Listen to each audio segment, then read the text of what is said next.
Whenever a patient tells me that, doctor, my skin is always dry and itchy, the first question I ask is, what cleanser are you using while bathing? Because dryness often starts during the bath.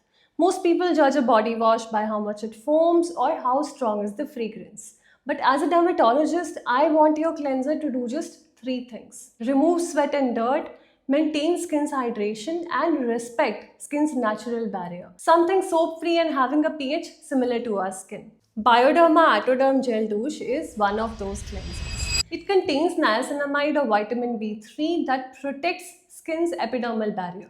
Your epidermal barrier is like a wall that protects your skin from all kinds of external irritants and pollutants. If the barrier is intact, your skin will hold on to moisture better, feel less tight and rough. It also contains glycerine, which is a humectant that holds on to water in your skin throughout the day. The cleanser is developed using the ecobiology approach that respects the skin's natural ecosystem. Always use this on damp skin, lather it up, rinse, and if your skin tends to be dry, apply a moisturizer right after bathing when your skin is still damp. And thank me later.